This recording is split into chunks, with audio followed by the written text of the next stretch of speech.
Welcome, everyone. We're having our curator conversation with Laura Igoe, our chief curator at the Michener, and the Jerry and Marguerite Lenfest chief curator. She will be chatting with Ellen and George Anthonisen, talking about empowered women's strength in the female form. So if you have any questions during the discussion, you can enter them into the Q&A and we will work them into the conversation.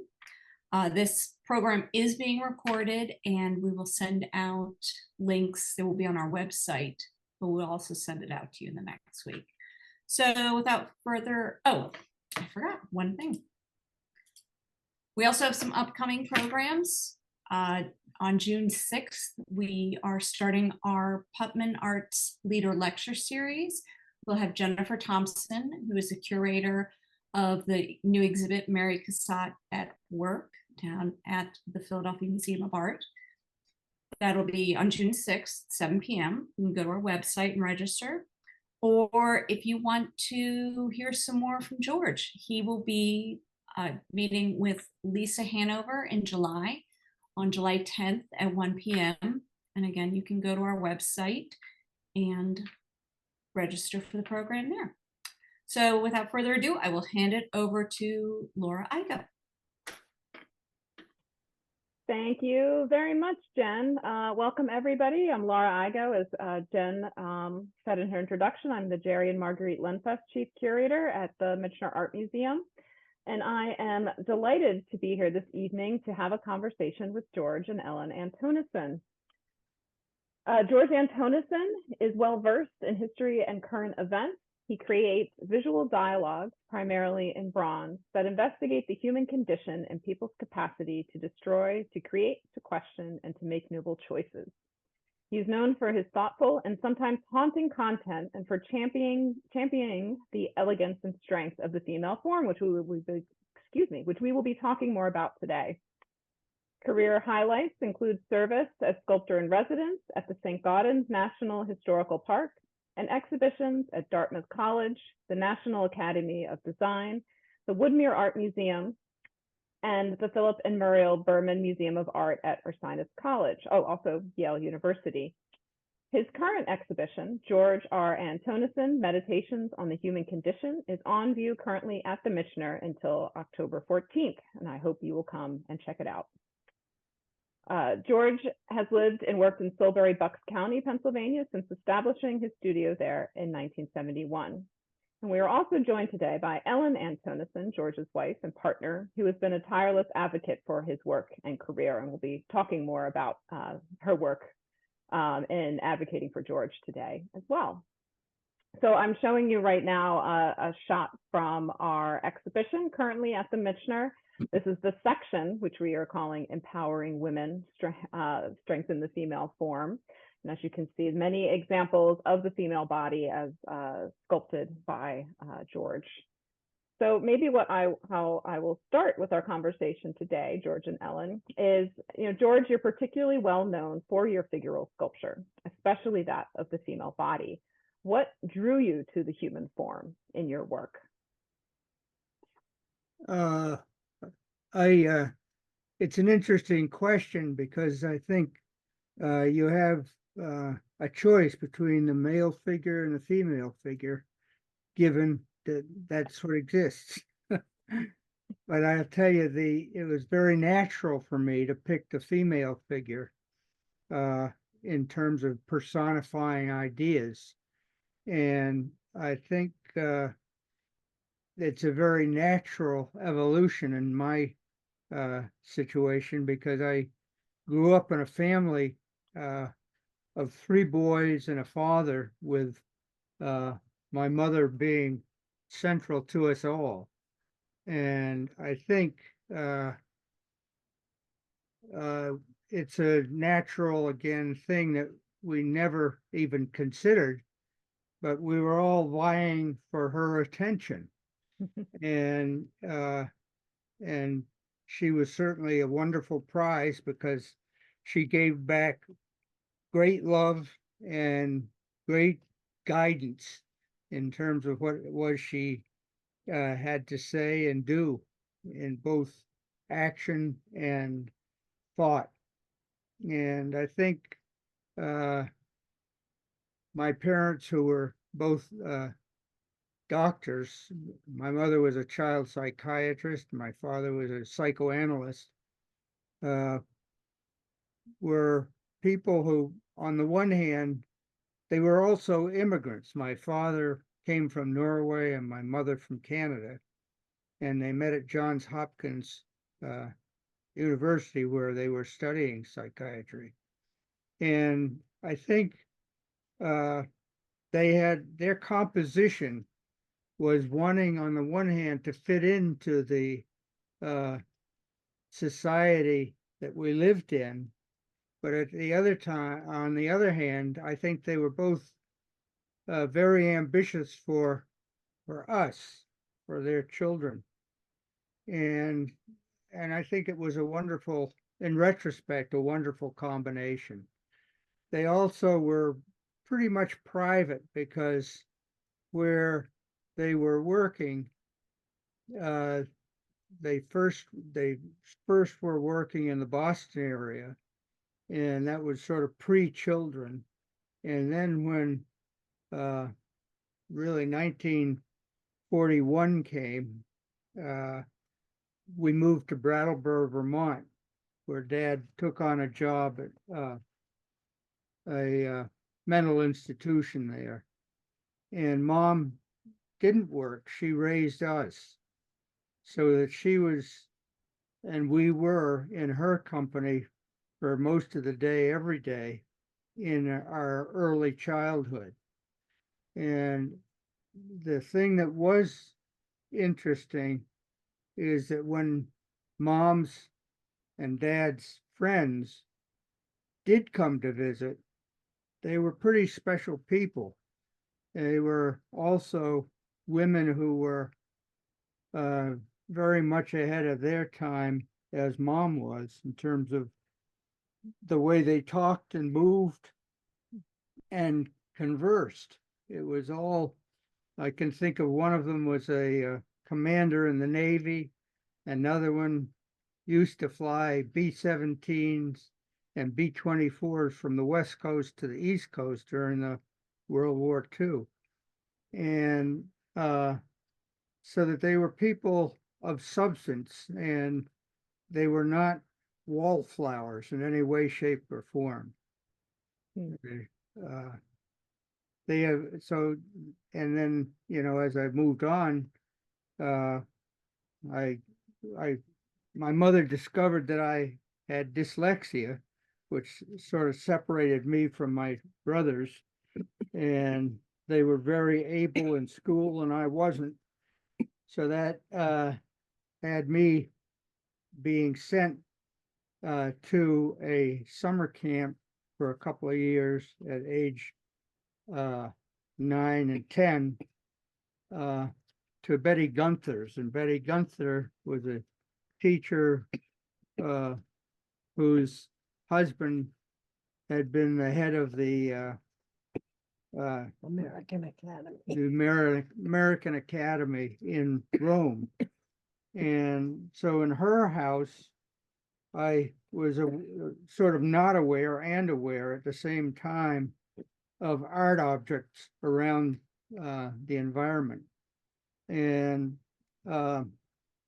also she had 3 very pretty triplets, and they were age 16 and 17, the 2 years that I was there.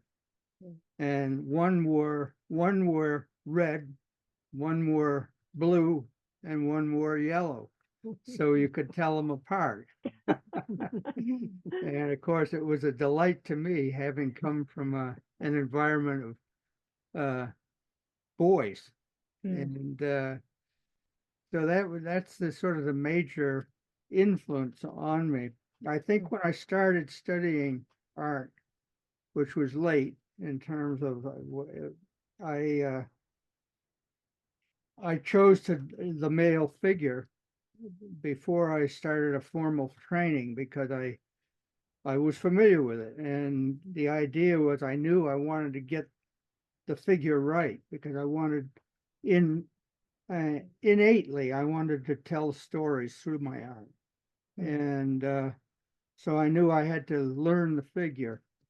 And I think also when one thinks of art per se, and one knows nothing of it, and what I decided to do is I went to the library because I knew the names Michelangelo and Rodin, and I knew that they worked with the figure, and obviously Michelangelo worked in a major way with the male figure, and Rodin worked with both the male and female figure, and so it gave me a starting point, and I related directly to them, and certainly tried to emulate the way in which they modeled the figure.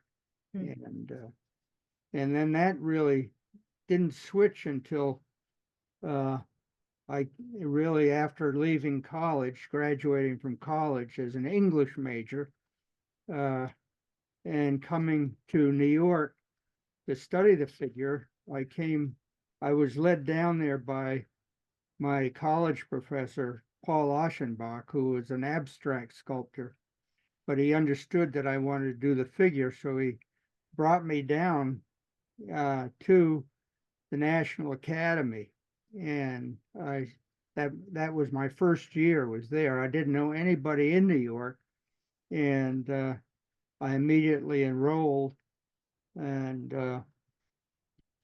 I proceeded from there. But my first year was studying from life, and that was a very dramatic opening for me.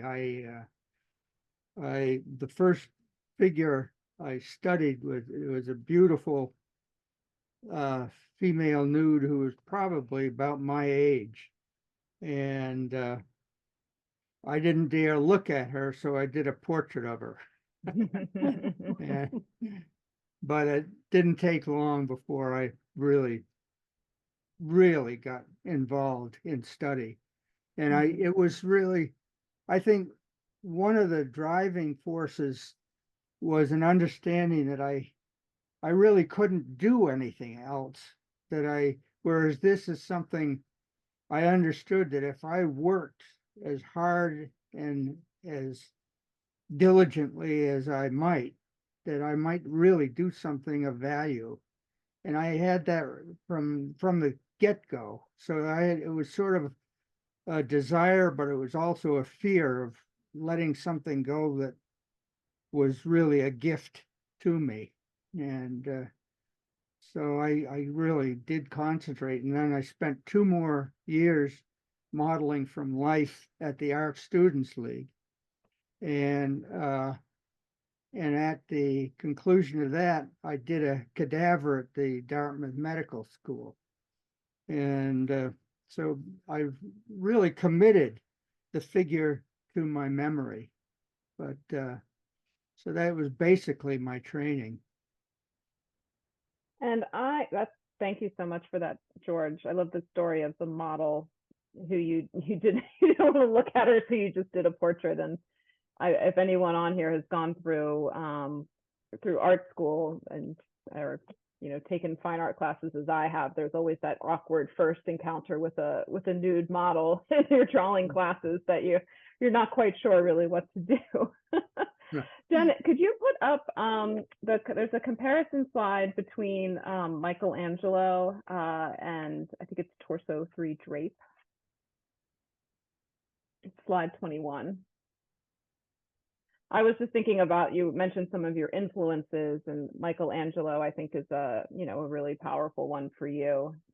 Jen's pulling up that slide right now. And this work, Torso 3 Drape, which is a relatively smaller sculpture, is in the exhibition.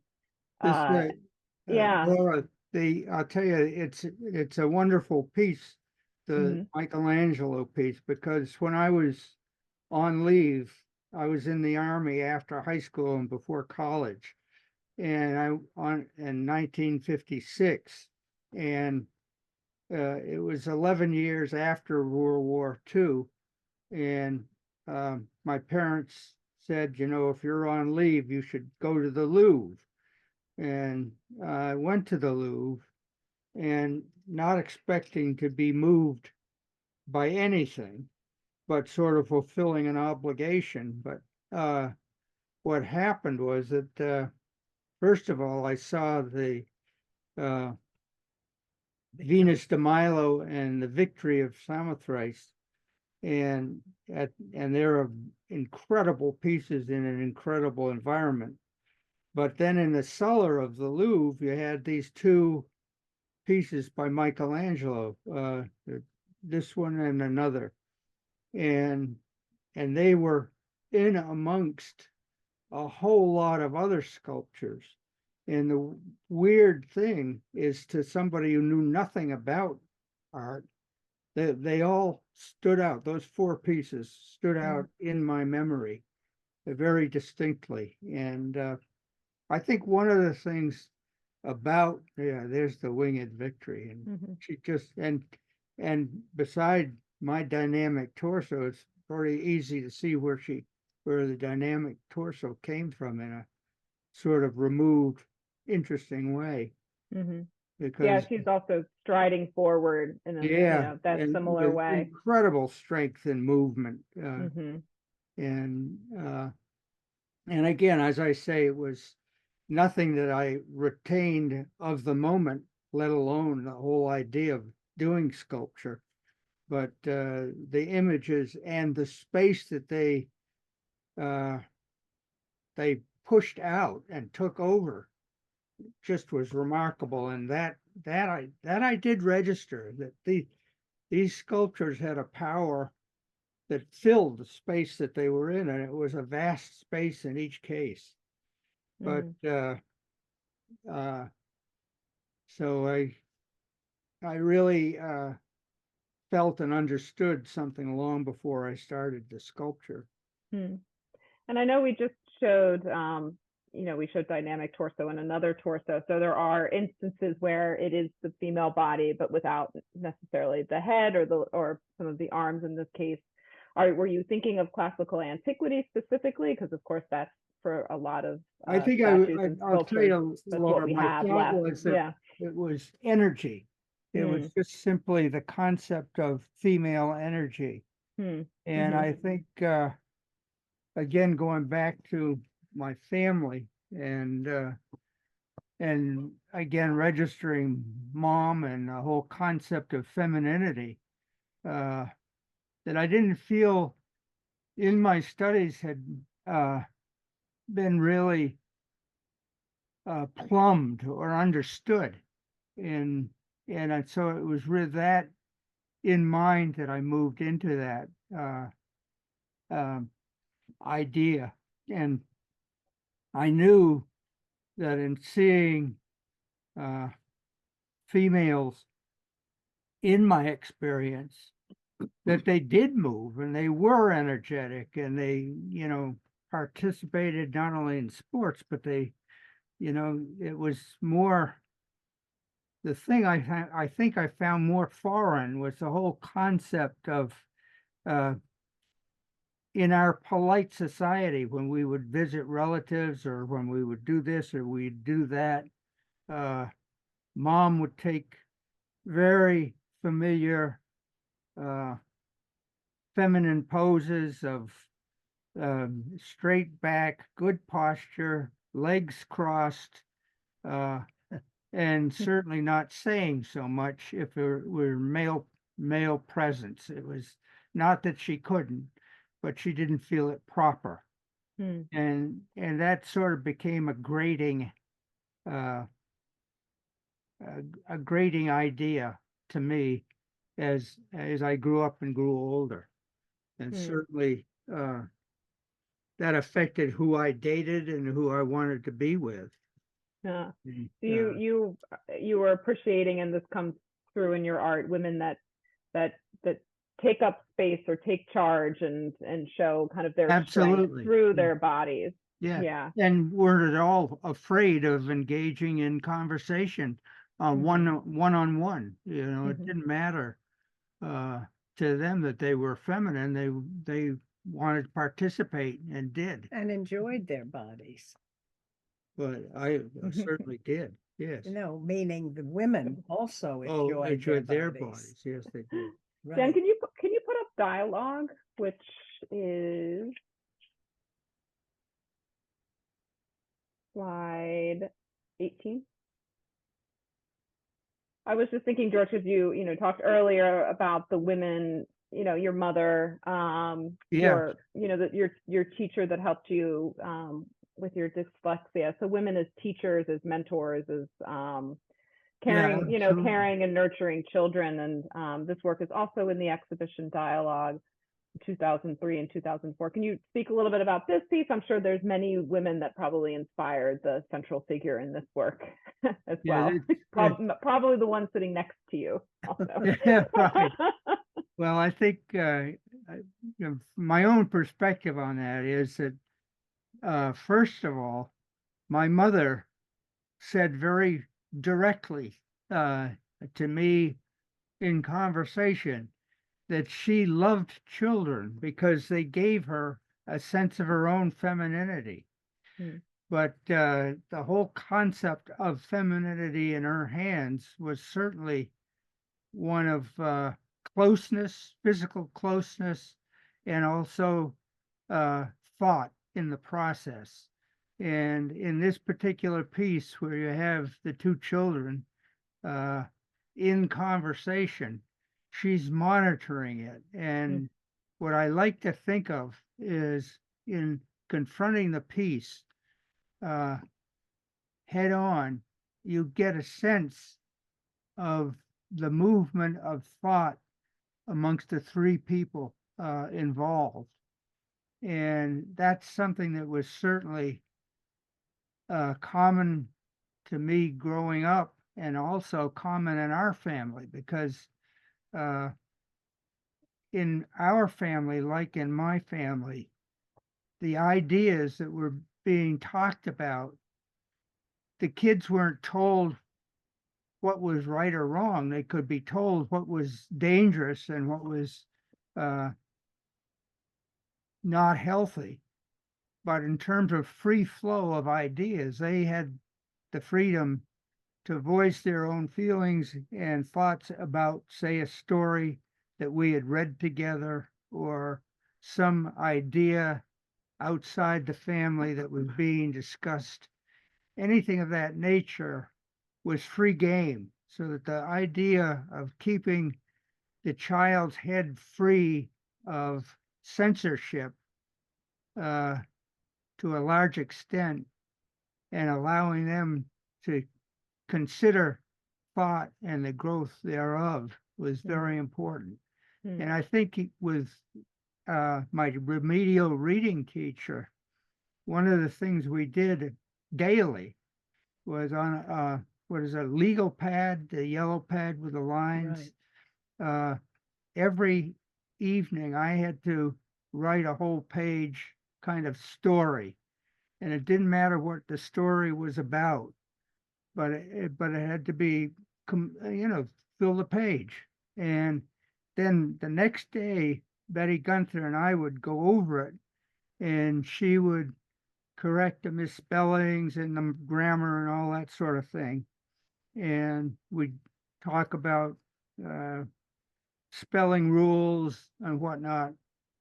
But I think what was the most important part of that was that in writing, it was most important that for the adult, for the teacher, for my mom, that I have the free flow of my own thoughts, and it didn't matter how wrong was the presentation. That I think the presentation of the thought, being able to say the thought, think the thought, and write the thought, was primary, and it didn't matter that they were all screwed up in terms of grammar and spelling, that's something that could be sorted out in the long run. Hmm. So, That's great. I like those ideas of free exchange of ideas and allowing grace, allowing space for mistakes and things like that. I think that's really lovely. If we could go back to the PowerPoint, Jen, to slide number 16, meditation. And you did just in the beginning we talked about working from models, but George, can you talk about how who are these women? Are you working from models? Are you working from the imagination? I think who that's Who he happens to meet.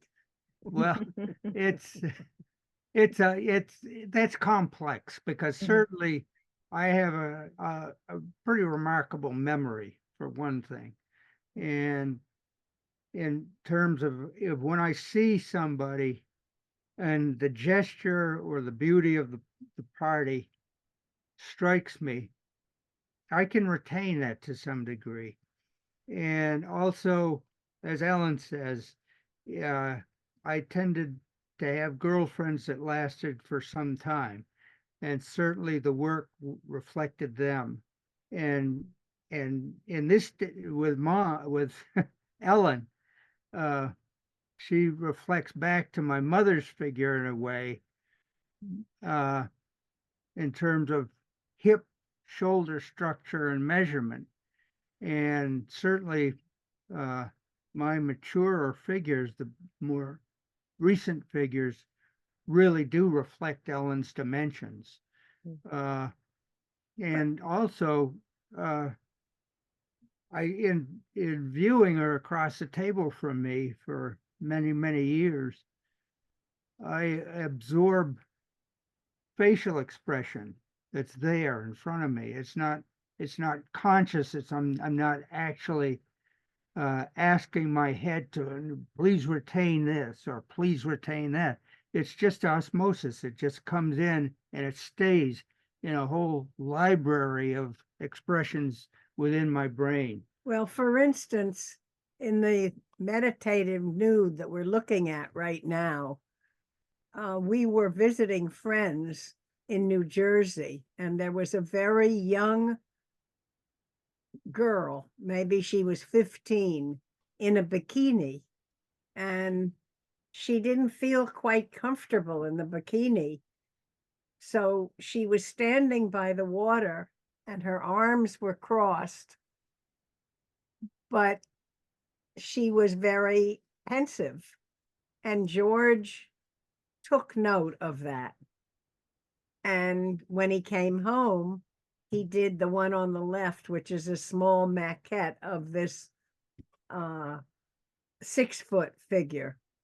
But basically, he took her pose and remembered it, and then did whatever he was going to do with that pose. Hmm. And it was, I'll tell you, it was a nude. She didn't have a drape. And and that was also sort of remarkable to me in terms of she was standing with her legs open. And again, that was not characteristic of either antique art or art of the turn of the century until you got with Rodin or Klimt or Egon Schiele,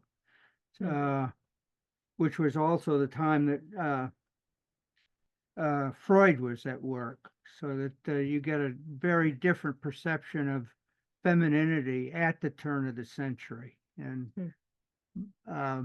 but even so, that was sort of remarkable to see that I had done a figure with her legs spread open and it wasn't disruptive to the whole concept of femininity or disgusting or what you will.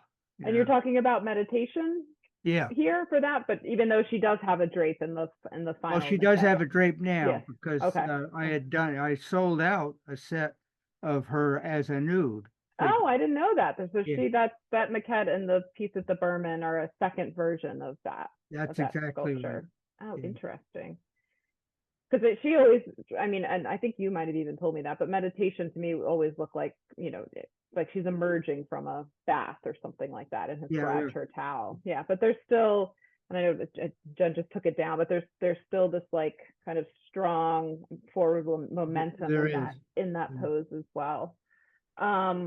A lot of your work has titles like meditation, aspiration. I don't, maybe you could put that one up, Jen, slide 19. Aspiration, Aspiration. dawn. Yeah. Yeah, so it's, and I've asked you this before, but is this, Whoops. are these, when you There she create is. your work, are you thinking of these ideas? Are you thinking of these figures as personifications or as I'll tell you, metaphorical figures? Or does this it start piece, with the gesture? yeah, this piece had gone through many different renderings. One was, I think the first one was called Spring. Hmm. And it was a small piece and was sort of a blooming of a figure.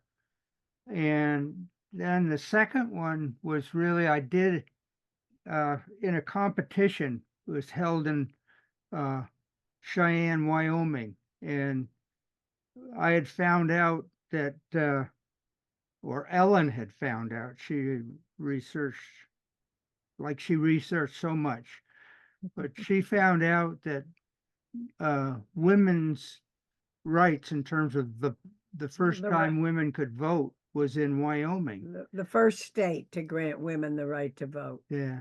Hmm. And so I did a female nude, and it's called Awakening. And That's in the book also. and she is, it's interesting because a person who won it did a cowboy or an Indian or something of that nature.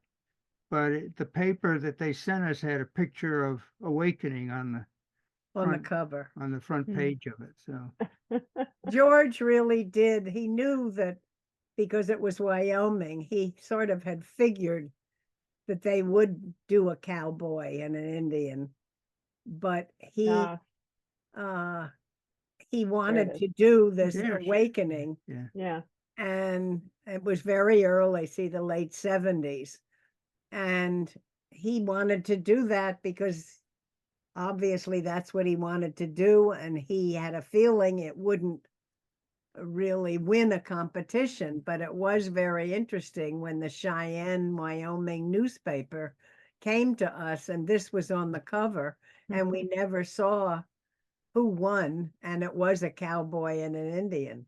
No, funny. So, and the aspiration, really, when you look at this figure and you think of the Diane by Saint-Gaudens with the bow. What I did for aspiration is I really took the bow away from Diana and I had her kneeling, and she became the bow. She's kneeling, and it's almost like her gesture of hands is flexing a bow. So it's, yeah, that's Saint-Gaudens on the left on right. image, and aspiration on the right. Yeah, she does. It does look like she's just let go. Yeah. Of the arrow. Yeah. In aspiration as well. Can you talk a bit about Augustus Saint-Gaudens and his influence on your work as well, George? I know you might not say that it's primarily his sculptures of women that inspired you. I know you also I love like his relief Saint-Gaudens. sculpture, but is there? I mean, Diana, I think, is such a nice comparison with this particular work, and clearly you were thinking about her. Yeah, no, I love the work of Saint-Gaudens, and I have great feeling for him and his personal life. He's a remarkable guy in his own right, the way he came up and became so supreme in his time, and goes on into the future with things that he created in his Well, time, the and also reliefs. going back in time. Mm. And he certainly studied the same people I studied, like the Greeks to begin with, and then the wonderful works of Michelangelo and Rodin. Rodin was a contemporary, and I suppose in a way a rival. Hmm. He did meet him once, but you know, being in America and being in France, I've come to understand they're two very different places in terms of nudity. Mm. And he loved the nude, and he did it very well. And that's the same thing with French. My gosh, they did the figure beautifully, Mhm. but they did it in a very limited way with nomenclature that harkened back to a different time to make it passable with the audience they had. And I think the big thing with Saint-Gaudens, quite apart from uh, his remarkable understanding of the figure overall and his concept of portraiture, and beyond that, bas relief. He did incredible bas relief, which we'll be seeing at a later time at the Michener, and along with French's work also. Mhm. But they are they're they were monumental works that these guys did, and they had little time for work on their own. They were really uh, at work for the United States government or for private commissions uh, and whatnot. And so they knew the figure, and they also had stables of artists working uh, in their studios, developing things for them. So uh, it was a different time with that they worked in doing different things. Mhm. And I asked Jen to put up this slide, which shows your sculpture Sunny Side Up on the left, and work by Daniel Chester, French Andromeda. And as you said, it's again an instance where, you know, it's a nude and a pretty provocative one by French, but he is able She, to get away with it, as you say, because he's showing her in the guise of a you know, yeah, she's figure from Greek bound. I myth. mean, I think Yeah. she's bound by around the hands. Yeah. Hmm. So she's certainly not a free thinking. No, no, and I wouldn't call her an empowered woman, of course, Yeah, but I think I just but thought she sure is the beautiful. poses are interesting. Yeah, to look at those two together. And there's a wonderful monument by French of to some soldiers who were killed in the First World War, Mm. and they're semi-nude, and they're coming out of a stone, and they're really. I mean, when he did the female figure, I think it was just incredible, and it's the one I really have resentment for him in that regard, that he had a capacity to do the figure in a just an amazingly wonderful way, Mm. and he didn't because he was so busy uh, with commissions of one Hmm. sort and another. So And I was, yeah, I go think ahead. that Saint Gaudens was different uh, than French in that way, is that he certainly had commissions, but he never lost track of where he came from in terms of where he had cut cameos as a kid to support his family. Hmm. Uh, he later kept doing bas relief portraits that had a very unique sort of undulation to them that put them in a framework of its own, uh, in comparison to other bas reliefs done from the past and into the future. They are unique to him, and I really credit him for that.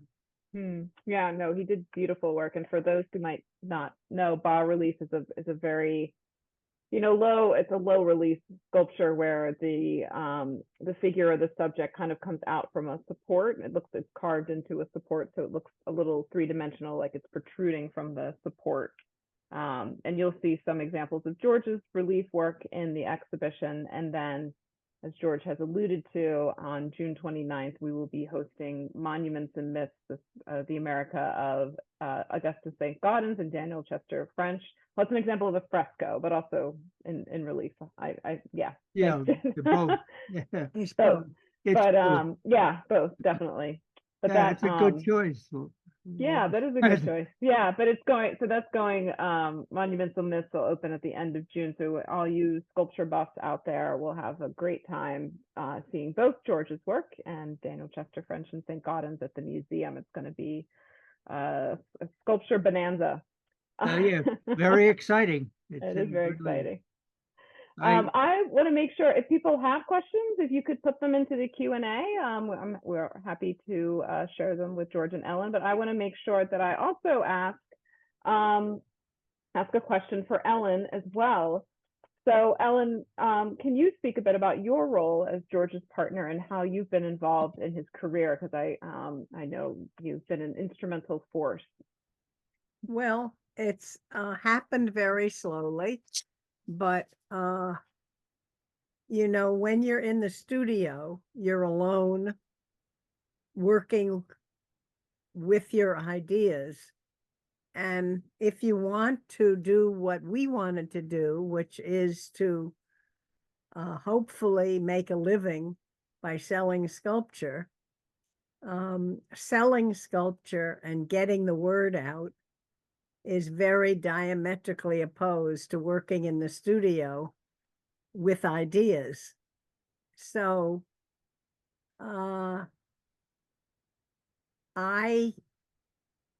because of probably the way I grew up in a business community where everybody was in some sort of business, I think I overheard more than I would have liked to admit. And I think that I wasn't scared of trying to do something so that it would enable us to live as a family on what George was going to make. And basically what that means is it's like setting up any business. You have a product to sell and you have to figure out who wants it. And you have to figure out a mailing list, and you have to figure out, when I first started doing this, I spent many, many hours when the kids were in school in the Bucks County Community College Library, looking up sort of how-to books and starting a business book and trying to figure out how that really would apply to us. And little by little, you first start selling to your mother and father, or you start selling to your in-laws, or you start selling to your brothers and sisters, and then eventually the circle gets bigger and bigger that you're selling to people you don't know. But it starts small, and you just have to listen well. I used to read Architectural Digest or read the Intel, read whatever paper I could, and if there was an interesting story on somebody, I would write to them, particularly designers, and say, I've been reading about you, and it seems to me that your designs are the way you think is not so different from the way my husband thinks. And most of those were rejected, but every once in a while, somebody was interested. And I think that's what you have to do. You just have to keep thinking outside of the box. And what is the best way to get the work shown and get people to buy it. We had a lot of very simple dinners where we would invite people in, and we would not say the sculpture was for sale, but if somebody asked, or if they were really interested, I would say, you know, these are for sale, and if you would like to know how much, I can tell you, but not really overbearing. I think people take at least 2 or 3 or more times to look at sculpture before they actually buy it. So it's really, we're still learning, and we're not in a world that had art connections, so that whatever happened to us happened with looking for possibilities. We didn't come from families who had art connections. And I think we had to try, and I think Don Whitney, who was head of the Central Bucks Chamber of Commerce, was an enormous help to us. We joined the chamber.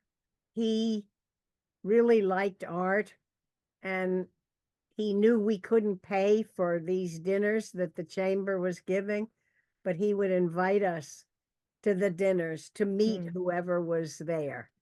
And that was an enormous help. And I think all along the way, there were people who liked George's work and who may not want to buy it, but who said, I think I know somebody that might be interested. So it's really. I just sort of interject here.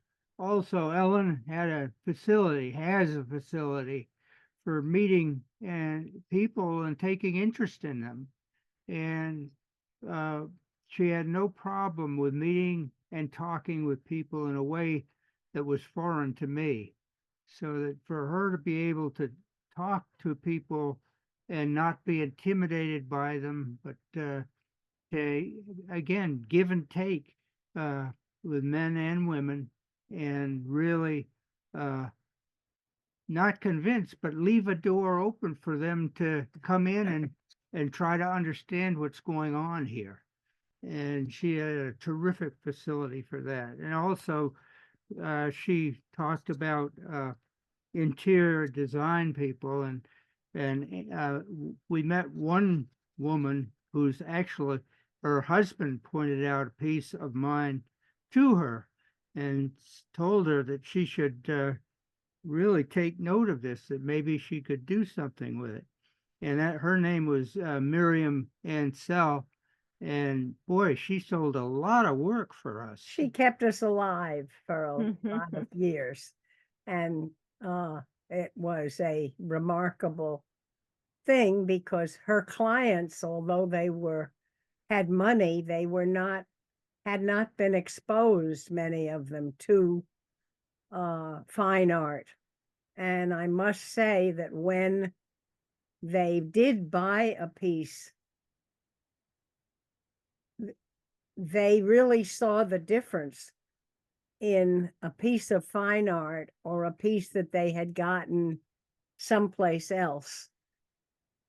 And so they bought not only one piece, but more than one piece, because she educated them to what it was like to live with sculpture. And certainly sculpture is always a very hard sell. People know what to do with paintings. They put it on the wall and there it stays. They don't know what to do with sculpture, because people tend to want, when they buy a piece, they want it to stay in one place. And the beauty of sculpture is that whenever you move it or turn it, you see other things about it because it's three-dimensional. So it's a learning process. I think most people, not all, but most people who buy sculpture have purchased paintings first.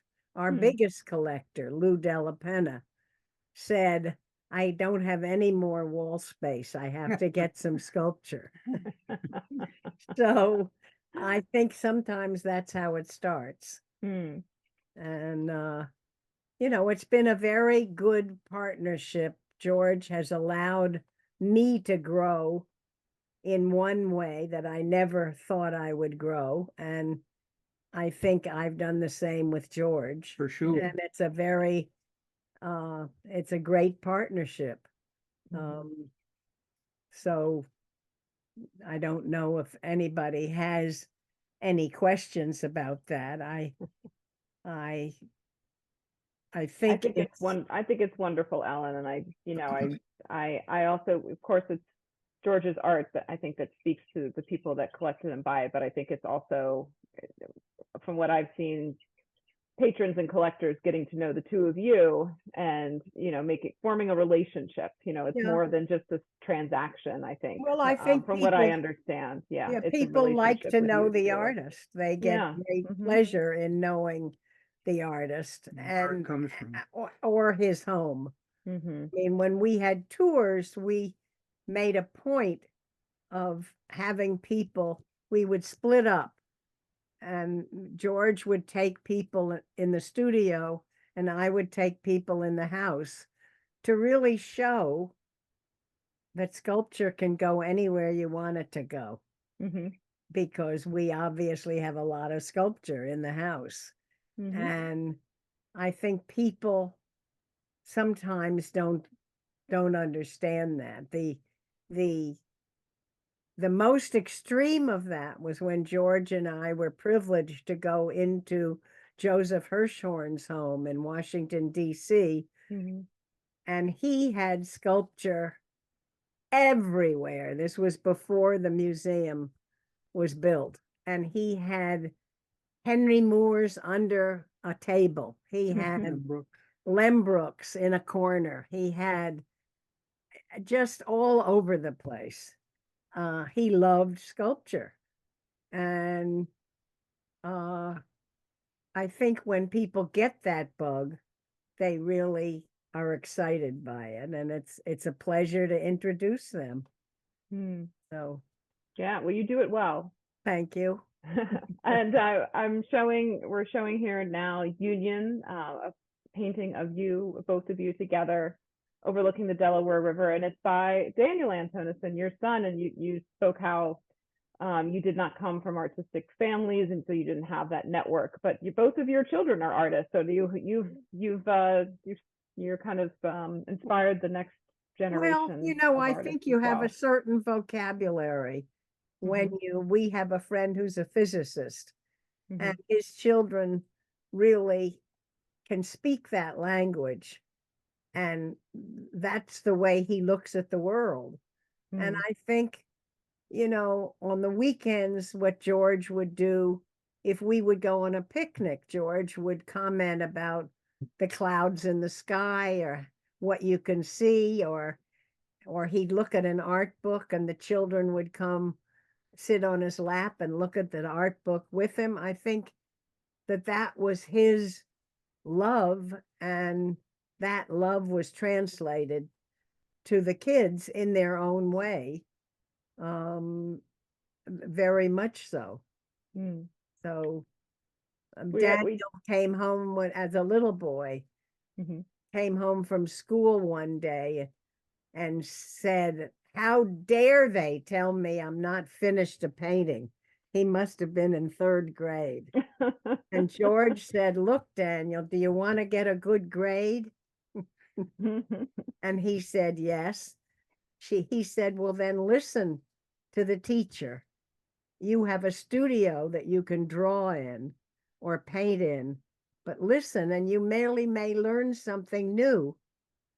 but you know, that it was her perception, and you're fortunate because you can do a painting at home and you can finish it the way you want to.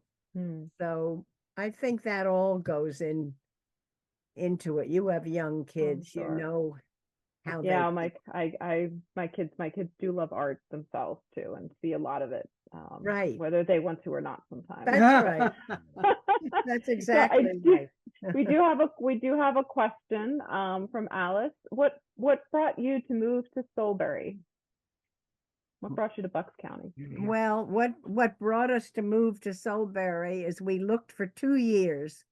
We drew a circle around New York, and we were looking for a community that we hoped had enough money that if we started to sell sculpture, people in the area could buy it.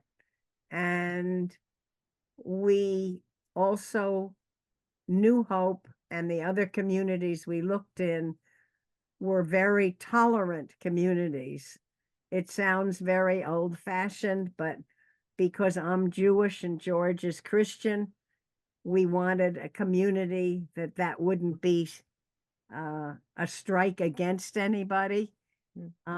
New Hope, because of its theater, because of its relationship to New York, because of its growing, the writer element, the reputation of New Hope, the homosexual population, we felt was a very good match for ourselves. And we looked for 2 years, and basically we found a house that we could afford. And you know, we looked And we've stayed in the and house. we've stayed in that house. And it's a very small house, but it's been a wonderful house for us. And we have 2/3 of an acre, and that was very small when we moved in Bucks County in 1971. But now people come and they say, "Oh, you have a lot of yard." So, you know, things change. And but that's basically, we found a place that we could afford with a community that we felt we were simpatico with. Very nice. And I was just reminded, and so the company George's exhibition, we produced a really beautiful catalog that I hope everyone will see, but I have it next to me, and there's images of your yard with the sculpture, with George's sculpture in it, and it's just nice to have that in the book. Good. Because it is a beautiful backyard, and I've seen it in all seasons. Right. That's right. It looks great with snow, with the leaves coming out in the spring. It's just a lovely space. Right. So we're at 8:00 now, and I don't think we You have said any more Alice has a questions question? currently. Oh, that's that I That answered. was that Okay. question. But I think we will wrap up then. That sounds okay, Jen.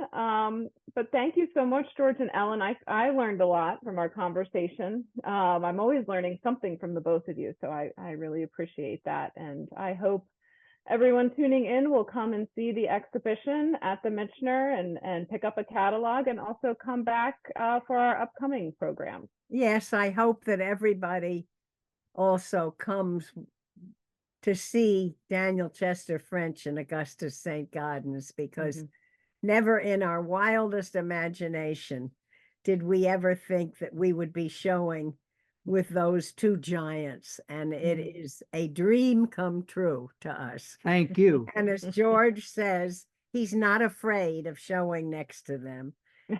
He shouldn't be. He thinks his work, you know, measures up. And so that's a wonderful feeling for us. Oh, wonderful. Well, I can't wait to see their sculpture on view at the same time as George. Yeah. George, I feel like we'll learn a lot by seeing all that work together as well. Good. And we thank you. Thank you, Laura. So much. And Thank thanks you. to anybody who's tuned in. And if I don't know who is tuned in, but if somebody wants to meet us at the gallery, you can either tell Jen McHugh or Laura, and we're happy to do that. We've been doing that quite a bit. They've been at the museum a lot, so you might just Yes. run into them there. You're Right. lucky. All right. Well, have a good evening, everybody. Thank And we'll see you. you all soon. Okay, Very very good. good. Thank you. Thank you. Bye-bye. Bye, everybody. Thank you.